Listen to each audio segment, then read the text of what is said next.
What if I told you that everything you believed about the limits of human endurance is a complete lie?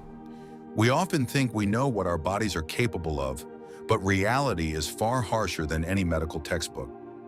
Are you ready to learn the chilling truth about the night that became a true bloodbath for the most experienced and hardened trackers of the North? This is a story of extraordinary courage that will make your blood run cold.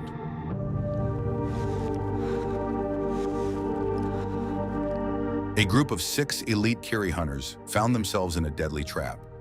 An ice storm trapped them atop a barren rocky ridge as the temperature plummeted to -45 degrees. In such conditions, metal becomes brittle and human breath turns to ice right in the air. Their only slim chance of survival was a dilapidated stone shelter, which the merciless Arctic wind began methodically tearing apart, stone by stone, right above their heads. Be sure to watch this video all the way to the end because you won't hear these details anywhere else. You'll learn how these brothers in survival literally shared the last warmth of their bodies and what shocking decisions they had to make every hour just to make it to dawn. This video will change your perspective on what it means to fight to the end. Are you ready for the shocking truth about how quickly a stone fortress can turn into an icy trap? A group of 6 men reached an old mountain shelter just hours before a snowstorm hit. The thick walls of flat slate seemed like reliable protection from the approaching blinding storm. The explorers tightly sealed the small entrance with thick leather curtains and secured them with heavy boulders. None of them knew yet that this freezing night would become the harshest ordeal of their lives. The air temperature began to plummet immediately after the dim sun disappeared below the horizon.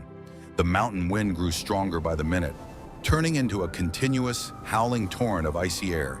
The thermometer, if there had been one, would have dropped to -45 degrees. Snowflakes flew parallel to the ground, slamming into the stonework with incredible force.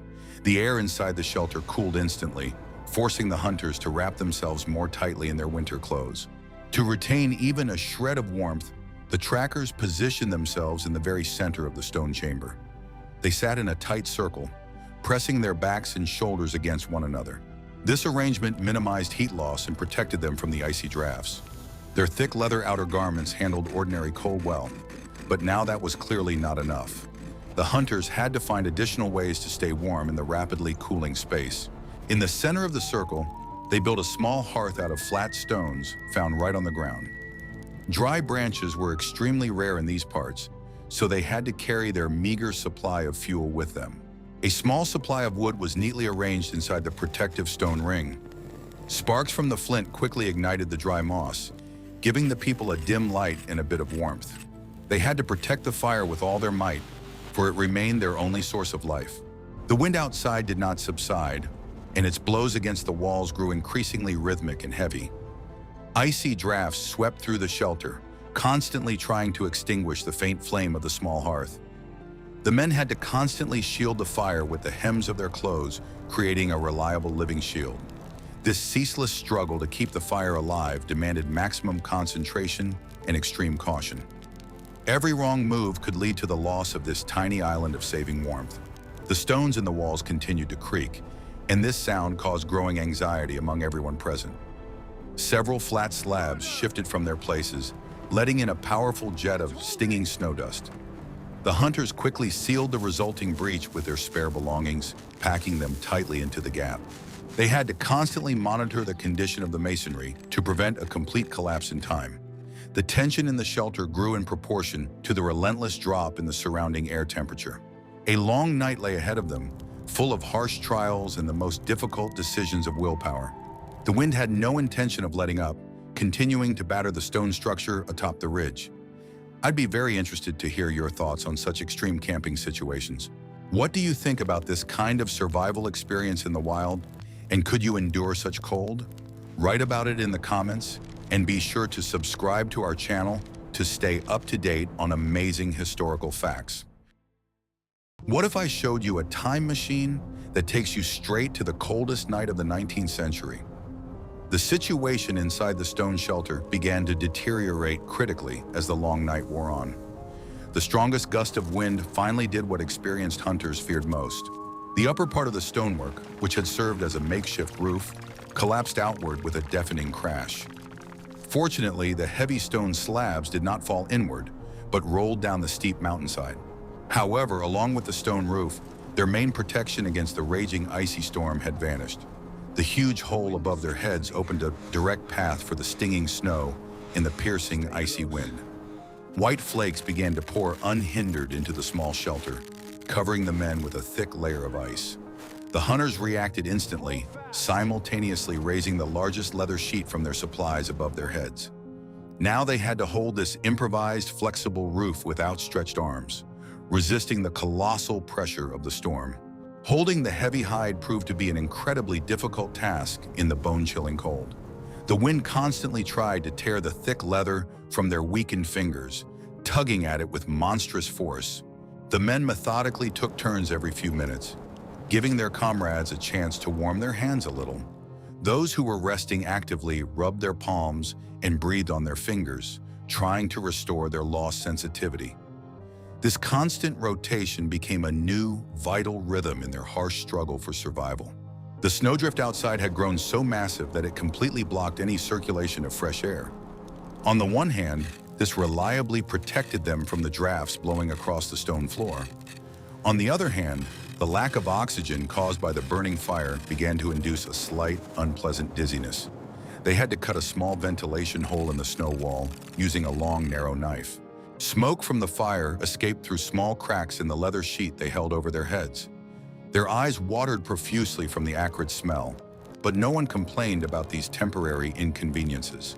The warmth emanating from the faint tongues of flame fully compensated for all the physical suffering of that night. The trackers knew that proper, steady breathing helps preserve the body's internal heat. They inhaled the cold air very slowly, allowing it to warm up in their lungs before exhaling fully. The men's strength gradually waned, as maintaining the leather canopy required tremendous muscular effort. The muscles in their backs and arms cramped painfully from staying in the same uncomfortable position for so long.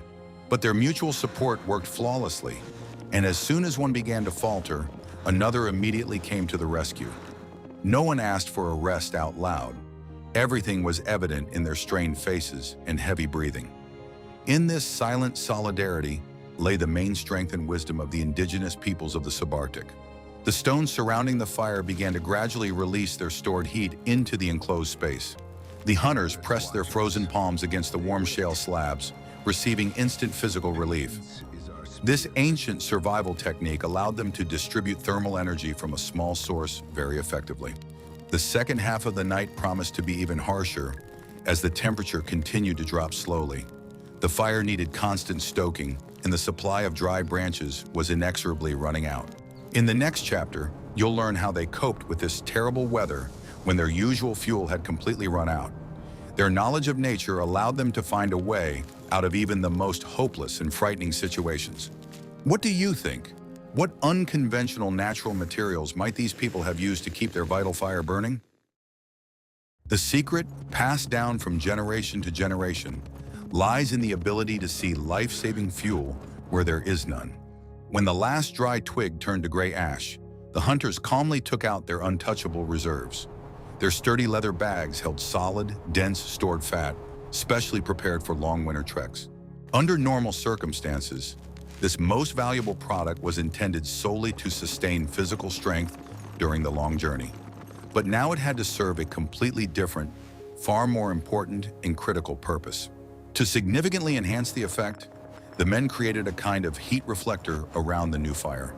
They set up several flat stones vertically, directing their smooth faces inward toward the circle. The stones captured the heat radiating from the burning fat and directed it straight at the people sitting nearby. This simple engineering design increased the overall heating efficiency several times over without any extra effort. Thanks to this clever trick, the tiny flame began to provide as much warmth as a large, full-fledged fire. To prevent the precious fat from spilling onto the ground, they carved a small depression into the central stone with a wide knife. This improvised stone bowl reliably held the precious liquid, preventing it from seeping into the soil. The men took turns adding small pieces of their solid supply to the bowl, strictly controlling the overall consumption. Each portion was calculated to prolong the burning for as long as possible. Their movements were absolutely precise and measured.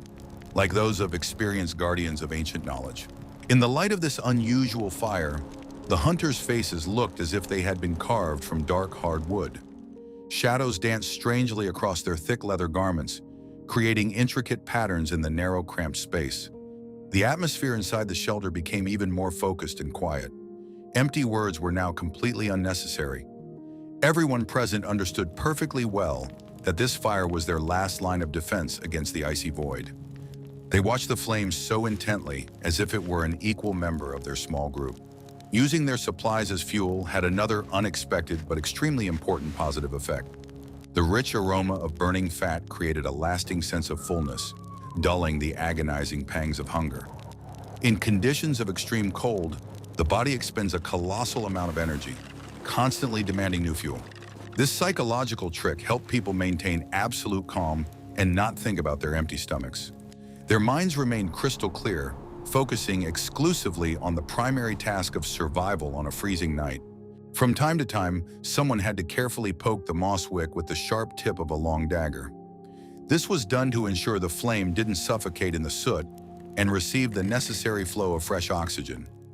Black soot settled on the blades of the knives, covering them with an even, dense, dark layer. This constant, monotonous interaction with the fire was akin to meditation, distracting them from the piercing, icy cold. The fine motor skills of their fingers were successfully preserved precisely because of this delicate and vital work. When another piece of the supply ran out, the eldest of the group gave a signal to the next hunter with a slight nod. The passing of this invisible baton took place in absolute silence, broken only by the monotonous hum of the wind outside. In this stunning coordination, one could sense the long-standing habit of entrusting one's own life to one another. No one tried to save their personal supply at the expense of the other members of the close-knit hunting group.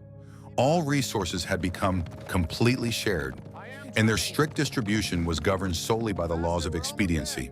Thanks to this unique method, the tiny fire continued to steadily warm their frozen bodies. They were able to hold out for several more difficult hours, using only what they had wisely brought with them. If you enjoy learning about such unique survival techniques, please like this video.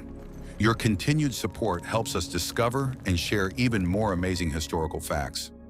Ahead lay the most serious test for these courageous trackers, inextricably linked to a critical drop in temperature.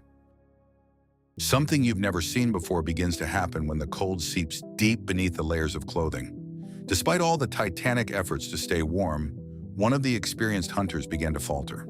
His movements became alarmingly slow, and his breathing finally lost its usual steady rhythm. The man sat hunched over, and his violent, unceasing shivering spread to his neighbors sitting close to him. These were the very first, most dangerous signs of severe hypothermia in harsh winter conditions. The group leader instantly recognized the mortal danger and silently signaled the rest of the camp. Leaving a comrade in such a critical condition was absolutely out of the question. The frost was rapidly sapping his last reserves of strength. The men immediately rearranged their tight circle, placing the freezing man right in the very center of the stone circle. Now he was securely surrounded on all sides by the bodies of his brothers, protected from any icy drafts. This was a classic, centuries-old formation for warming the most vulnerable member of the group during the winter. The warm, flat stones they had heated near the fat fire were now put to urgent use. They were very carefully placed under his armpits and in the freezing man's roomy boots to speed up the recovery process. The heat from the slate slabs slowly spread through his frozen body, effectively relieving the spasms in his stiff muscles. The man's breathing gradually became noticeably more even, and the violent shivering began to subside little by little. These timely, decisive actions helped stop the dangerous process, but did not eliminate the icy cause itself. The cold air inside the dark stone sack continued its relentless, unceasing assault on the people. The wind outside abruptly changed its tone, turning into a high-pitched, piercing whistle that cut painfully through the ears. This unmistakably meant that the temperature outside the ruined shelter had dropped by several more degrees. Holding the heavy leather sheet overhead was becoming increasingly difficult due to the intense accumulated fatigue in their arms. However, no one lowered their section of the roof, fully aware of the absolute fatality of such a weak decision. The freezing hunter, having finally regained his senses, tried to return to his original place in the circle. He signaled confidently that he was ready to hold the canvas again and do his part of the shared work. But the senior tracker firmly held him in the center, not allowing him to waste his barely restored strength. In such critical conditions, excessive pride could cost the entire close-knit group dearly. The rational distribution of shared responsibilities and care for the weakest link were the unshakable foundation of their survival. They listened intently to the rhythm of each other's breathing, synchronizing and calming themselves in this single, steady flow. The silence was broken only by the occasional crackle of sparks and the endless, oppressive howl of the raging snowstorm.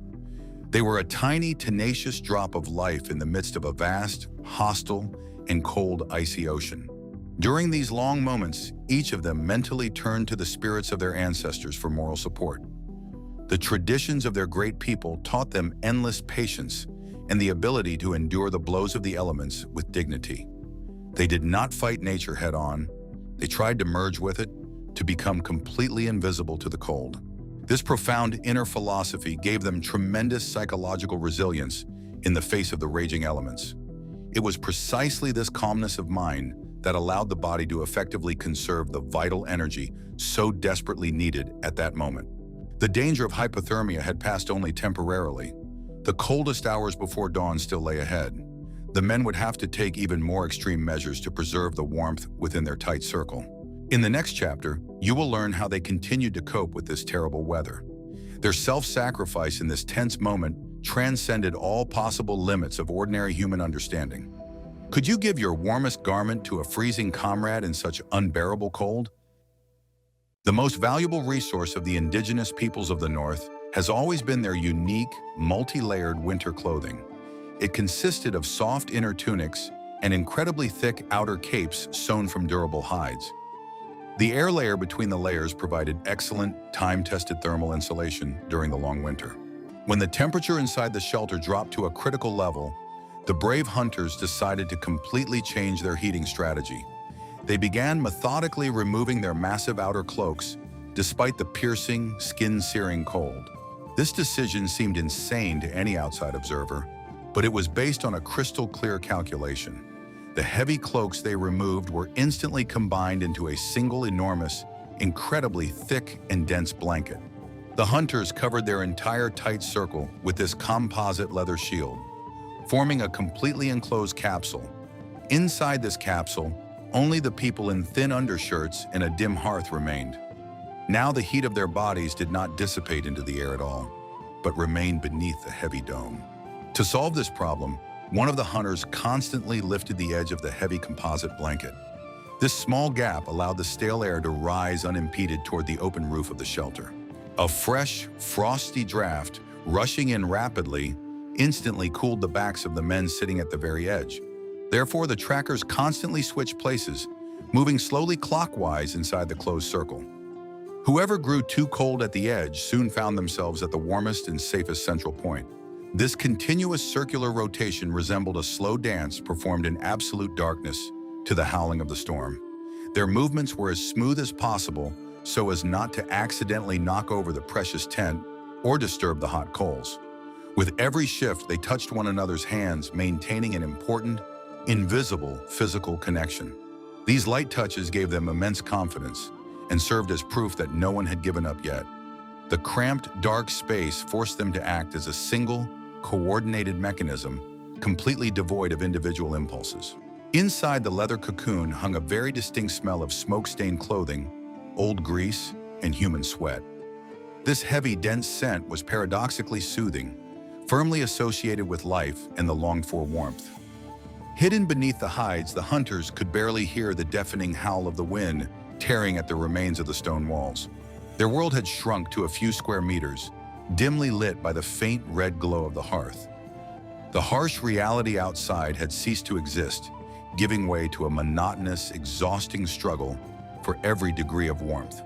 Their remaining supplies of precious fat were melting away at an alarming rate, foreshadowing the imminent dying out of their only life-saving fire. The men began carefully adding small scraps of leather straps from their camping gear to the fire. The leather burned very poorly, emitting a pungent smell, but provided additional, albeit very faint, warmth.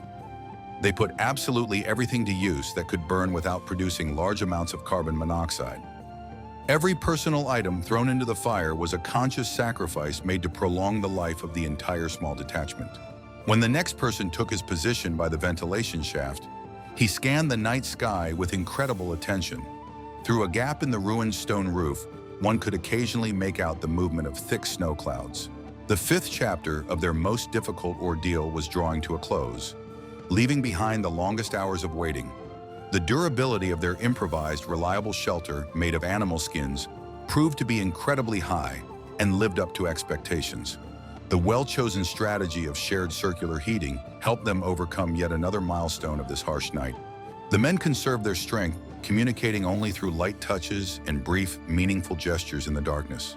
They steeled themselves to face that very icy abyss that always descends just before dawn. The hidden truth that everyone keeps quiet about is that the most terrifying cold always comes in complete silence. Around 4 in the morning, the wind suddenly died down, leaving the mountain in a terrifying, ringing, icy silence. The snowstorm had completely ceased, but with it, the last remnants of the protective cloud cover had vanished as well. The clear, starry sky opened a direct path for the rapid cooling of the already icy mountain air. The temperature dropped to its absolute minimum, piercing through any, even the most reliable, leather protection. The hunters, huddled under their shared canopy, instantly felt this incredibly sharp and dangerous temperature shift. The air seeping through the ventilation slit burned their lungs as if it were made of the finest shards of broken glass. They had to breathe very carefully, constantly covering their mouths and noses with their palms or the hem of a thin undershirt. The last red embers in the hearth began to die out rapidly, completely unable to withstand the flow of freezing air. The circular rotation inside the cocoon began to occur twice as fast due to the unbearable biting cold from the edges. One of the trackers, the oldest and wisest in the group, began to gradually slow down his habitual movements.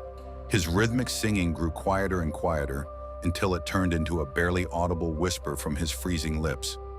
His companions immediately noticed these alarming changes and tried once again to apply the method of vigorous rubbing. However, this time the cold had penetrated too deeply, completely paralyzing the internal reserves of his exhausted body. The old man very gently pushed their hands away, making it clear that he accepted his fate with absolute calm. In the traditions of his great people, passing into the other world during a winter storm was considered a worthy end to one's journey. He showed not a shred of fear. His face remained serene and surprisingly bright in the faint glow of the embers. The hunter was simply too weary to struggle against eternity, allowing icy calm to fill his brave heart. He closed his eyes and his breath began to merge with the frosty air, growing ever quieter and more infrequent. The others watched this quiet passing with the deepest respect, doing nothing to disturb his final rest. Now there were only 5 of them left, and the area they needed to keep warm had become slightly smaller. Paradoxically, this actually helped them maintain a stable temperature under the leather dome. They pressed even closer together, forming a monolithic, unbreakable shield of human bodies and will. The singing ceased entirely, giving way to the focused, rhythmic breathing of the 5 surviving, experienced trackers. Their thoughts were fixed on the eastern horizon, where the saving sun was soon to appear. The fire had finally and irrevocably died out, leaving behind only a handful of black, completely frozen ash. Now the only source of heat was their own hearts, beating in a single, steady rhythm of hope. They no longer shifted positions, as any unnecessary movement led to the loss of precious bits of energy. Frozen in complete stillness, the hunters turned into living statues, awaiting the inevitable awakening of the world. Every second in this icy numbness stretched endlessly into a viscous, unbearable line of time. The men waited for the first rays of light, huddled in their sturdy leather shelter without a single spark of a saving fire. This moment became the most crucial turning point in their harsh, inhuman test of fortitude. In the next chapter, you will learn how they coped with this terrible weather in the long-awaited light of day. Their iron will to live overcame every conceivable limit of human capability and natural constraint. Could you have kept a clear mind and unshakable hope while trapped in such absolute, suffocating darkness? The first rays of the sun finally illuminated the interior of the ruined stone shelter, revealing the extent of the damage. The 5 men very slowly pushed back the heavy leather dome, that had reliably protected them for many hours. The bright light blinded their eyes, which had grown accustomed to the darkness, forcing them to shield their faces with their hands for a moment. The air was still bitterly cold, but the very presence of the sun radically altered their perception of the surrounding reality. They took deep breaths of the fresh morning air, silently welcoming a new day on their incredibly difficult journey. The hunters began slowly putting on their outer cloaks, which had served as a shared blanket to keep them warm all night. Their clothes were frozen solid, becoming extremely stiff and uncooperative, requiring considerable effort for every simple movement. They actively helped each other smooth out the folds and tie the thick leather straps with their frozen, unyielding fingers. Returning to their familiar multi-layered armor gave them an additional, very important sense of security and confidence. Now they had to soberly assess the situation outside and find the right path through the thick snowdrifts. Finally, the knife blade pierced the last icy barrier, and a beam of blindingly bright sunlight burst into the tunnel. The hunters quickly widened the opening to the necessary size so that an adult in winter clothing could crawl through it.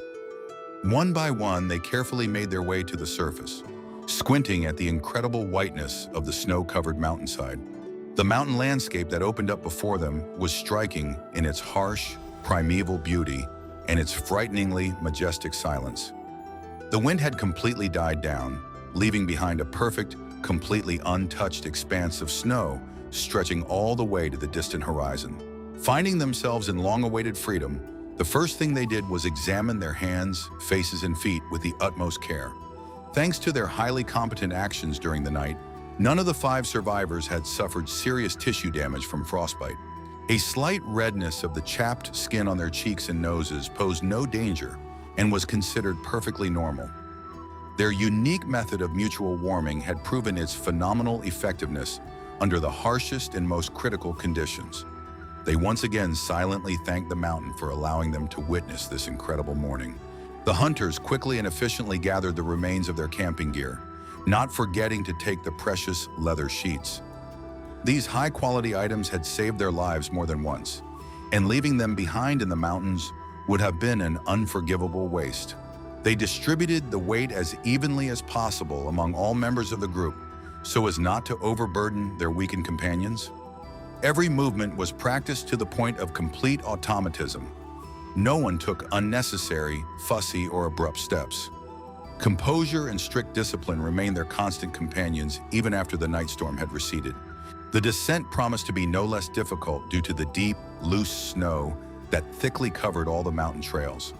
The trackers put on special wide snowshoes, skillfully woven from flexible branches and leather straps.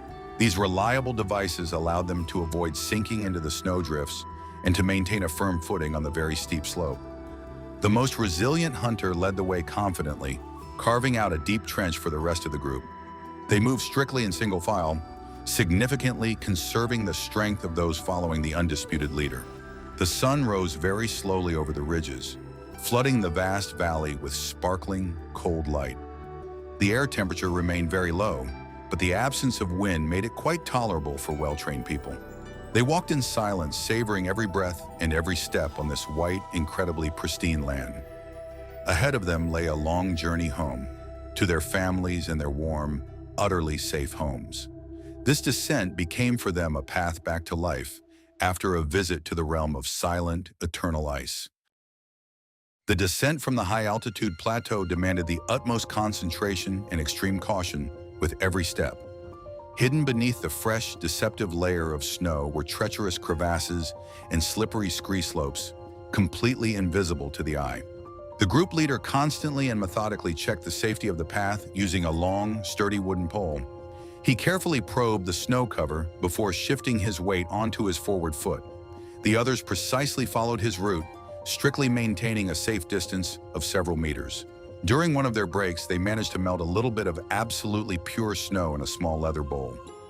Thirst had been tormenting them unbearably since early morning, as the frosty air severely dehydrated their exhausted bodies. The icy meltwater burned their parched throats in small sips, but brought incredible, long-awaited relief.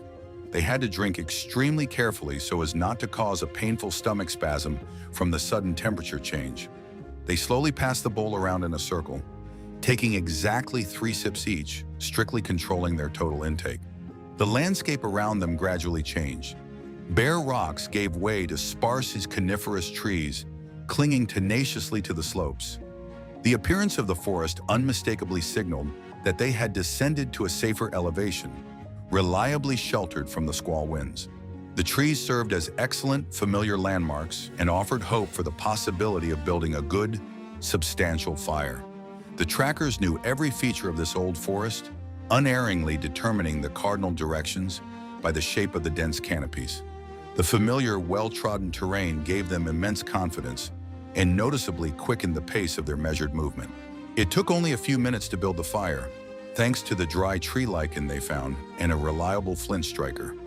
A bright, hot flame quickly engulfed the dry spruce branches, sending showers of red sparks into the sky with a loud crackling sound.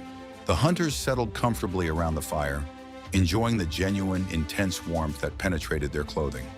They took off their wet, heavy boots and carefully placed them at a safe distance from the hot coals.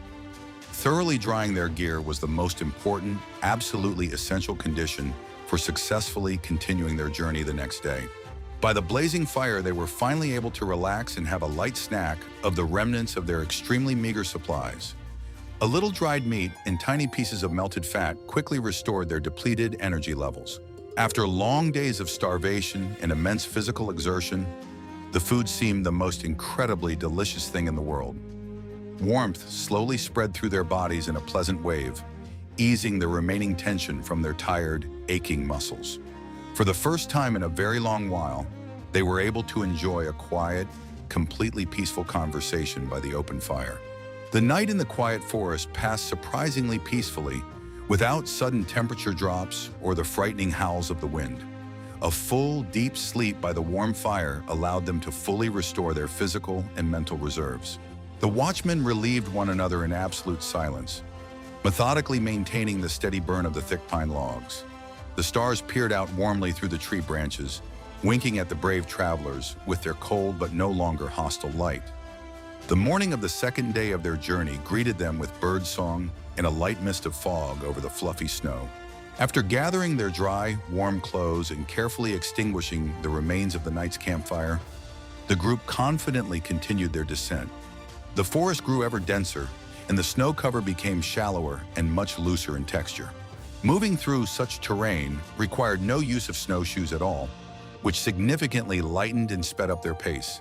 Ahead lay only the final kilometers of the journey, separating them from their loved ones and the incredibly warm dwellings of their tribe. They walked with a surprisingly brisk stride, feeling the joy of their familiar life returning with every mile. The second day of the descent turned out to be much easier than the previous one, thanks to improved weather conditions and a change in terrain. The dense forest reliably and gently shielded the travelers from the cold air currents descending from the mountain peaks. The hunters moved confidently along the well-known old hunting trails, which were hidden beneath a thin layer of snow. They walked quickly, intuitively finding the right direction in the labyrinth of massive, centuries-old trunks and fallen trees. These men's inner natural compass worked flawlessly, relying on landmarks that were barely visible but clear to them. Along the way, they constantly encountered the tracks of forest dwellers, crisscrossing their long route in various directions. The hunters read this fascinating, snow-covered landscape with ease, unerringly determining who had passed along this trail and when. However, this time they paid absolutely no attention to the opportunity to replenish their depleted food supplies. Their main goal was to reach their home camp as soon as possible and ensure the well-being of the families they had left behind. The instinct to return home overrode any other immediate needs of these weary but utterly determined travelers. Soon, thin wisps of gray smoke appeared on the bright horizon, rising from the teepees of their home settlement. This sight was the absolute best reward for all the unimaginable trials they had endured during the past freezing days in the mountains. The smoke signified life continuing, warmth and safety. Everything they had fought so desperately for while in hiding. The hunters instinctively broke into a light jog, completely forgetting the pain in their blistered feet and their overall exhaustion. The distance to the camp was rapidly shrinking with every passing minute, bringing them closer to the long-awaited happy ending of their arduous journey.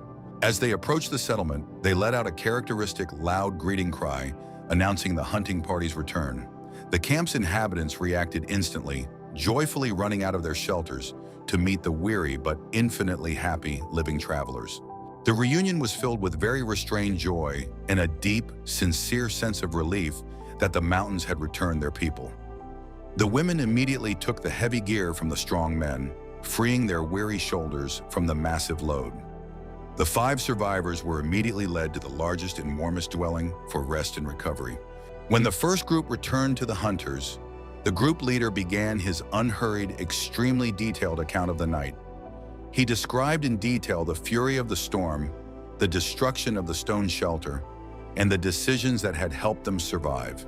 His voice was absolutely calm and steady, without any unnecessary dramatization of the events, as befits a true warrior.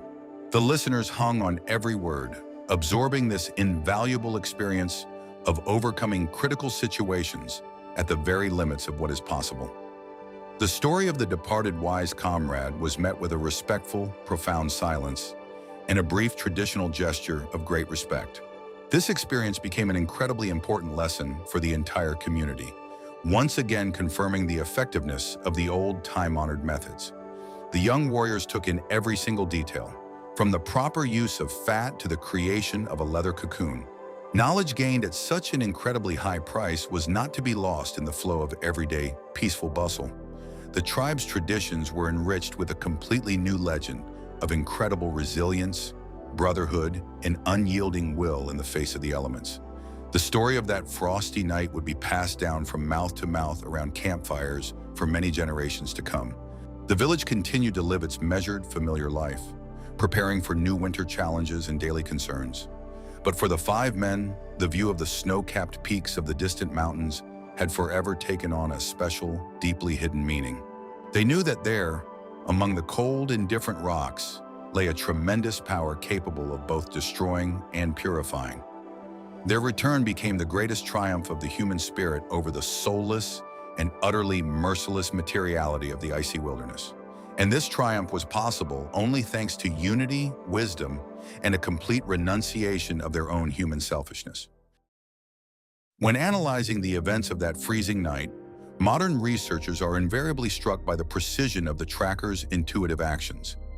Every calculated step they took inside the stone shelter was flawless from the standpoint of heat transfer physics and physiology. Arranging themselves in a tight circle minimized the surface area that would lose precious heat to the surrounding cold environment. Using stored solid fat as a slow-burning fuel proved to be the only correct solution in the absence of firewood.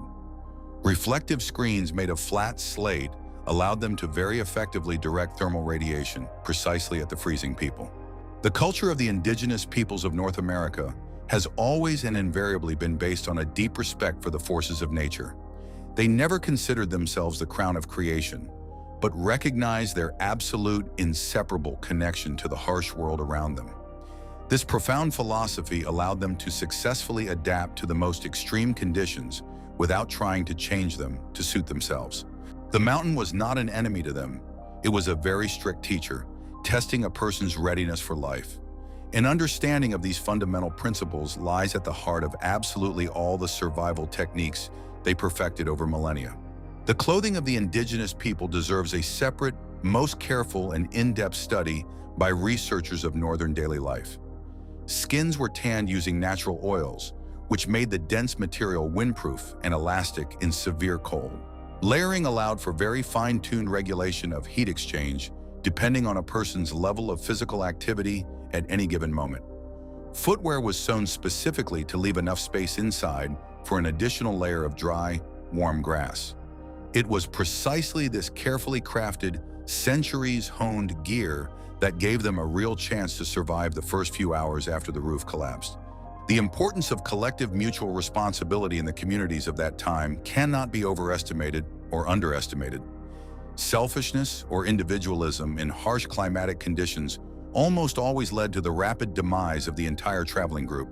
The ability to voluntarily sacrifice one's own comfort and sometimes one's last bit of warmth to save a comrade was the absolute norm. Hunters who generously shared their body heat with a freezing comrade did not consider this an extraordinary act at all. It was the most ordinary, everyday duty of every member of the tribe toward their sworn brothers. The story of this small group of 6 people is an incredibly vivid illustration of how knowledge conquers the elements.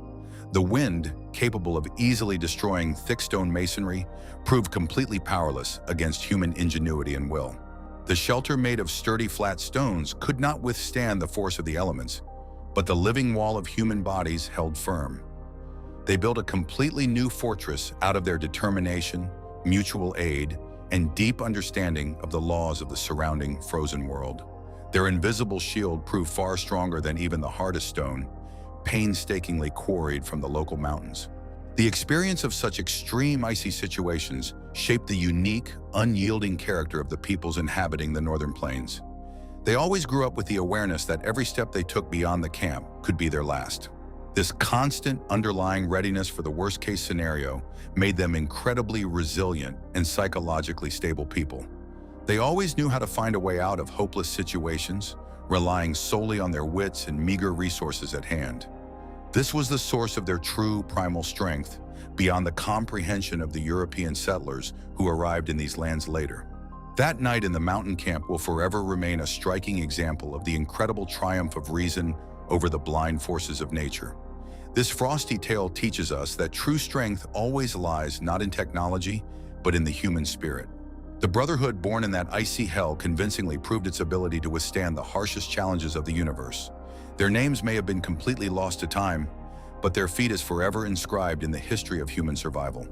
The mountains remain as incredibly silent as ever, but they remember those who were able to kindle a life-saving fire in the very heart of winter.